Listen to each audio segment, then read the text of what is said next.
ایسی ہستی ہمارے درمیان موجود ہے جن کا میں تعارف کرا دوں، جو بظاہر کسی تعارف میں محتاج نہیں، بچوں کے لیے، نئے سننے والوں کے لیے کہہ رہا ہوں کہ نہج بلاغہ ہم سب پڑھتے ہیں، اس میں مولا علی کے خطبات ہوتے ہیں، ان میں مولا علی کی نصیحت نصائح ہوتی ہیں، جو کہ عموماً سوائے چند کے ہمیں یاد نہیں رہ پاتی، کیونکہ نثر کو یاد رکھنا تھوڑا سا مشکل ہوتا ہے۔ آپ سب جانتے ہیں کہ جب بھی کوئی منقبت نوحہ سلام مشہور ہوتا ہے تو ہر زبان زد خاص و عام ہو جاتا ہے، جبکہ ہم 1 گھنٹے کی تقریر سنتے ہیں اور بعد میں کچھ روز بعد ہمیں اس میں سے ایک لفظ بھی یاد نہیں رہتا۔ جو سچی بات اپنے لیے کہہ رہا ہوں، لوگوں کے حافظے پہ مجھے کوئی شک نہیں ہے، مگر نثر یاد رکھنا مشکل ہوتا ہے۔ تو یہ سب سے بڑی خدمت جو ہمارے بڑے بھائی شاعر اور مختلف یعنی کہ صرف ان کی شاعر ہر قسم میں رباعیات، خطات، غزلیات، منقبت، نوحہ سلام، اب ان کا رجحان جو ہے منقبت کی طرف بھی ہے۔ انہوں نے ایک ایسا کرم کیا ہے ہم سب پہ، ہمارے بچوں پہ، کہ مولا علی کی وہ نصائح ان کو انہوں نے شعروں کی شکل میں، خطات کی شکل میں ڈالا ہے، جو ایک بہت بڑی خدمت ہے۔ یہ خدمت جاری ہے، رکے نہیں ہے وہ ابھی تک، جہاں تک میرے علم میں موجود ہے کہ 15 مولا علی کے نصائح انہوں نے ترجمہ کیے ہیں خطا کی شکل میں، اور اس سے فائدہ یہ ہوا کہ میں نے خود نوٹ کیا کہ مجھے بہت سارے مولا علی کے نصائح یاد ہونا شروع ہو گئے۔ جو لوگ سنیں گے، بچے سنیں گے، ان کو انشاءاللہ ترنم میں بھی بچے پڑھنا شروع کریں گے تو حافظے میں وہ آ جائیں گے۔ اس کے علاوہ ان کی بہت ساری خدمات ہیں، چند ایک میں اور باتیں بیان کر دیتا ہوں۔ عموماً دیکھا یہ گیا ہے کہ ہم اپنے مرحومین کو بہت جلد فراموش کر دیتے ہیں۔ دنیا کی مصروفیات، اپنے معاش کی مشکلات، گھر والوں کی تمام فکر، وہ ہمیں بہت جلد اپنے مرحومین سے ناشنا کر دیتی ہے۔ اور آپ یہ خود بھی محسوس کریں گے کہ چند ماہ پہلے جن لوگوں کا انتقال ہوا ہے شاید ہم ان کے نام بھی بھول چکے ہیں۔ ان کی سب سے بڑی خدمت یہ ہے جو انہوں نے ایک ڈائریکٹری، لوگ زندوں کی ڈائریکٹری بناتے ہیں، انہوں نے مرحومین کی ڈائریکٹری بنائی، وہ بھی اس طرح کہ آپ جب اپنے جس مرحوم کو ملاقات کرنے جانا چاہیں تو آپ کو زحمت نہ ہو، ان کا قبر کا نمبر، ان کی وفات کی تاریخ، ان کا نام، بما ولدیت، وہ آپ ایک لسٹ ہاتھ میں لیں، اور اب جو جنت البقیع ہو، چاہے وہ وادی حسین ہو، چاہے وہ سخی حسن کا قبرستان ہو، ہندوستان ہو، چاہے وہ ہندوستان ملک سے باہر بھی، بالکل ملک بنگلہ دیش، انڈیا اور ایسی جگہوں پر جہاں پر ہم ایسوں کو چھوڑ آئے ہیں جن کی قبر تو شاید ہمیں دیکھنا آپ نصیب نہ ہو، مگر وہ ہماری یادداشت میں آپ عالم علی افسر صاحب کا یہ احسان ہے۔ اس کے علاوہ جلدی جلدی ایک تذکرہ اور کر دوں، ان کا جو بہت بڑا کارنامہ میں سمجھتا ہوں، شجرہ، اس عالم میں جب بے شجرہ لوگ ہر طرف چھائے ہوئے ہیں، اس میں انہوں نے جو شجرہ مرتب کیا ہے، جو سینہ پسینہ چل رہا ہے، اور یہ شجرہ سب کو نکال کے دیتے ہیں، اور وہ انتہائی اوتھینٹک، جس کو انہوں نے لکھا ہے کہ ان انٹرپٹیبل، ایسے ہی کچھ ہے، یعنی کہ اگر بیچ میں کچھ لڑیاں رہ گئی ہیں تو وہ انٹرپٹ نہیں ہوئی، وہ ترتیب میں انہوں نے ہمیں سب کو دیا۔ تو ان کی توفیقات میں اضافے کے لیے ایک باواز بلند صلوات۔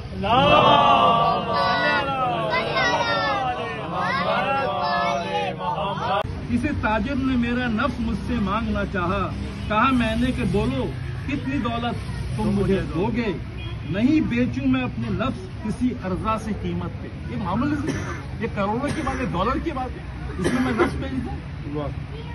نہیں بیچوں میں اپنا نفس کسی ارزا سی قیمت پر، کیا میرے نفس کے بدلے میں جنت تم مجھے دو گے؟ یہ ہے بارگین۔ میرے نفس خریدنے آئے ہو، ڈالر لے کر آئے ہو، اتنی سی قیمت پر جنت دو نا، اس کے بس پھر بات کرو ہم سے بارگیننگ۔ بھائی احمد ٹائم ہے، بس 2-4 رہ گئے۔ کسی کو اس کے حق، ہاں یہ بڑا بہترین قول ہے مولا کا، کسی کو اس کے حق سے زیادہ سراہنا چاپلوسی، بٹرنگ، اپنے باس کو بٹرنگ کرتے ہیں نا، کسی کو اس کے حق سے زیادہ سراہنا چاپلوسی ہے، اور حق میں کمی کرنا کوتا بیانی ہے، یہ حسد ہے۔ اگر میں ان کی تعریف نہ کروں تو یہ حسد ہے میری، کہ میں ان کی تعریف نہیں کرتا. کوتا بیانی ہے 4 مصرے کے حوالے سے. حقیقت سامنے رکھو اگر تعریف کرنی ہے. بھائی جاوید بھائی کیا چیز ہے؟ حقیقت سامنے رکھو. حقیقت سامنے رکھو اگر تعریف کرنی ہے. اگر حد سے گزر جاؤ تو پھر یہ چاپلوسی. اگر زیادہ چلے گئے نا بالکل بیلنس رکھنا پڑے گا.